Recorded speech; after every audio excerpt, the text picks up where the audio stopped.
not just the last hope for RRQ, but it's the last hope for Brazil. Bigatron's Suns have been knocked out already. And now we'll see if SMG will deny that chance away from this region, from this team. Yeah. The carry, although I say that it can win against the Bruno 1v1, it still is a risk. Like I said, Bruno will have the time of his life no matter what, right? Because it's the easier hero to execute in the gold lane.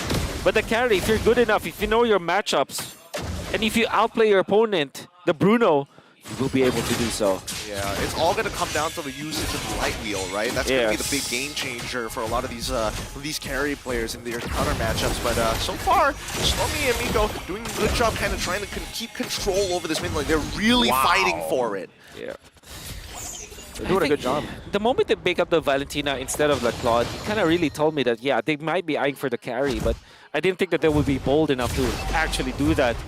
Well, I guess to echo what Gideon said, nothing else matters anymore. Team SMG, right? So they should be. I mean, if there's a time to be bold enough, this is the time. Yeah, no, it's great to see. I remember doing a daily recap on my YouTube channel that you can go find at Guinea and Kiro. Hey. With Renmar, he mentions that Sasa is actually quite a stable laner, so why not give faith to him, right? Yep. Have faith in him in his matchups, and then start investing in other players and arming them better. Yeah, and I think for SMG here, to talk a little bit about Wolf's statement there earlier about the laning phase, I think it's kind of irrelevant anyways because they have a Mathilda, right? It's an auto win for the lane. Healing, sustain, and also a bit of poke. Same thing goes for RRQ though, because they have better wave clear in the mid lane. Lilia's just all over the place. Wait, I believe that's a spatial migration and an engage on the other side of the map. Sock's going to be poked down, and now with 1 HP, he's able to dodge for a bit, but the Glooms takes him out. It's going to be the Black Shoes popped in. Takashi looking for one last hit, a good knockout strike, but a spatial migration saves Takashi for a bit, delays his death, and is able to just get the right timing on that kill to smooth. Tyrant's Revenge by Louise, knocking Miko up. Stormy's looking for an angle. King finds a retreat now, a defensive spatial migration. Louise gonna be poked down, going to be stunned up. He does have the flicker, however, to escape. Interesting. Okay, again, a lot of respect is being given over. I think Team SMG kind of underestimated how much Dairoth could actually do in the earlier stages of the game, and that's why they're not going for the instant invade on the orange side for RRQ AKIRA, knowing that he's walking back into it. So now we look at the goal earned. Gusta, Logusta, and King are in nice spots with Sasa and a Stormy just behind them. But in the meantime, Smooth, like, this matchup is extremely volatile. Yeah. And I gotta say, RRQ AKIRA is still very good at the laning early stages of the game. Despite having the backshot as well as the Mathilda, they still got 2 kills and got the turtle against Team SMG. It's pretty massive. And they're going to be very comfortable now going for 2 lanes? Double lane Dairoth? Okay. That's the first time I'll see that. Yeah, you don't see that very often. As EXP laners, you don't usually get that much love. You kind of have to kind of hold your own, be financially independent, you know? Got to find your own way. I mean, he does have the Wilderness Blessing, so it makes sense why he's rotating across the map. He doesn't go for the Rupture. Violent Requiem used up. Miko locked down. He stayed in the air till he died there. The airtime was nasty. Can't do much about that, but oh no, Sasa. Oh, can't dash away. That's a bouncing ball, and Sasa will be pinned down. King picks up a killing spree. Stormy, one last hit. He gets the clone in time, and Gusta, he's just taking the turret, plating. Meanwhile, Louise gets a good rage, claps them onto the wall. Stormy forced to use the Black Shoes. And RRQ gets a big win in the early game. Huge win. I mean, it's starting to be almost like a repeat of game number 1, right? Now, if it is going to be similar to game number 1, we expect RRQ AKIRA to make it to at least 5K by the 7th minute mark, right? Yeah. For the most part, that should be the story that should be told, right? These turtles are dangerous. RRQ AKIRA are going to drag out this laning phase for as long as possible. And honestly, I got to give it to Sagan. He's been pretty consistent in his laning phase and as well as these early fights. Gotta agree with you. Spatial migration, 2-man this time with the Violent Requiem, but Miko's able to purify out of this one. Takashi now jumping on the Soxa. Abyssum Strike dodged away from. Now knockout strike, bringing him back all the way to the shield unity. And that is a 1-for-0. This time is for SMG. RRQ on the back foot. Soxa pulling the turtle as far away as possible from King, as Stormy tries to distract him. Back Louise, oh! Beautiful timing by Stormy. Retry battle from King and Saksa, and it's going to be King with a 1-level lead who secures the turtle. Sagan flickers out to safety. Who gets the more value there? Wow, I think Team SMG, think about it. Because they badly need the recovery. And I'm only saying that because they were trailing behind for quite a long time. So the fact that they finally get a W when it comes to skirmishes, gonna be a breath of fresh air for them. Yeah, I think that overall, I mean, I don't know. There was definitely a moment of PTSD for Mirko there, especially when the Dairoth started jumping back in, but Smooth, financially independent. How long can he hold? Not that long. He just gets shut down. Happens to the best of us. I mean, EXP experience right there. Yep, it happens, man. Sometimes you go for a 1v1, sometimes there's a random Guinevere.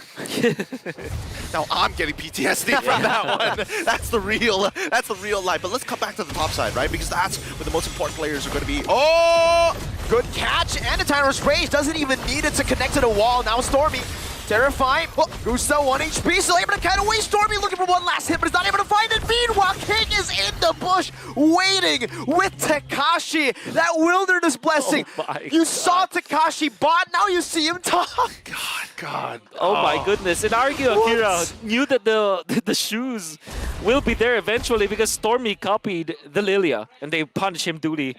The thing is, they also pushed up top, so I think that's the even bigger objective that they were able to get up top lane. Yeah, and worse yet, if Sasa was playing just a marksman with just a wee bit more range, just a wee bit more, he wouldn't be stutter stepping underneath his turret to finish off the kill that was so given to him. Served on a silver platter, like an Ixia, even a Claw. Just throw out the BMI if you have to, but man, that's gotta hurt.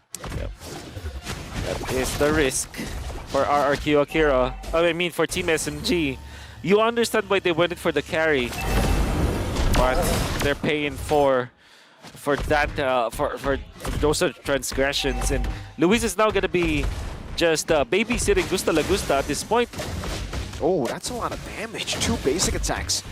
90 damage. Okay, stop it, man, please. You've already got so much crit, and it's not even the empowered auto attacks, and they're doing more than 500 damage each time, brother. Come on. The crit's up to 1,300. Oh, stop. 7 minutes in. Big ouchies. Big ouchies. I mean, now we're at the 7-minute mark, right? And previously in game number 1, it was 5K. Now it's only 3.7. It feels like this is a slower snowball that's accumulating for RRQ AKIRA. Oh, good bounce. Look at the Kofra. Oh my god. That was brilliant. It actually took away from a lot of SMG's power in that initiation, and now it's going to be the re-engage from RRQ. A good guiding win, though. Meanwhile, in the mid lane, a Abyssal Strike! Oh, Tekashi!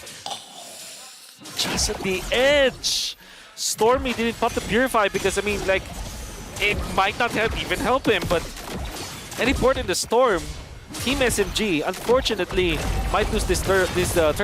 Look at that, the physical defense shred right onto Luis's Tyrant's Revenge. You didn't see that rage because you didn't even need to land it. Now it's Tekashi again onto the back, zoning Sasa, forcing a guiding win from Miko. What the heck is going on? RRQ AKIRA are just pushing in mid, they're just going straight in. I mean, this is the chaos that you wanted to see. You wanted to see RRQ AKIRA kind of pump up the gas, be hyper aggressive, go further and further and further, really pushing their limits against Team SMG, and they found a really good opportunity during the scramble, and it feels like Team SMG can't keep up with that tempo, like similar to game number 1, but even so, that they're getting staggered time and time again. Yeah. Like, they really need Sasa to I mean, speed up the farming right now, but what can they do? They can't even go double lane now because Guinevere, the King, is just literally just all over the place. No place is safe for Sasa to farm, especially because his Purify is on cooldown for 30 more seconds. I'm sorry, Wolf. I can't help but laugh every time I see Tekashi. He's so fast. he's everywhere. Yeah. It's Khalid at home. Dairoth just running around. Wilderness Dairoth. Oh man, you gotta love it. That's wild. It's really wild. Look at him! Look at him! What? He's so fast. I'm coming, boys. I'm getting there. I'm getting a marathon run all the way from topside. It's great to see.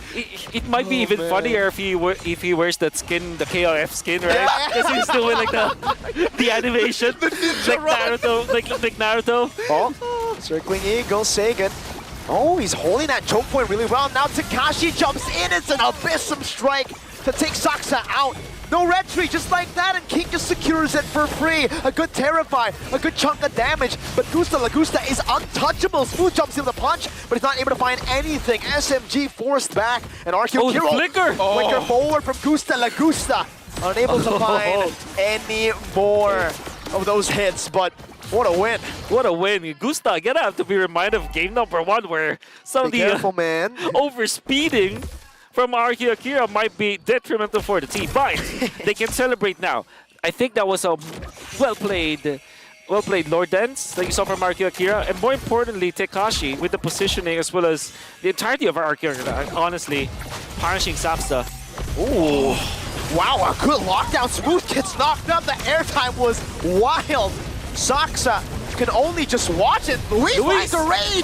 Brings them back. That's a kill over Takashi with the Abyssum strike. Sasa still surviving. King backing away. And of course, Takashi survives as well. Stormy just very, very low. Feel good shots, and that's a double picked up. Takashi once again finds the back, and it is an equalizer.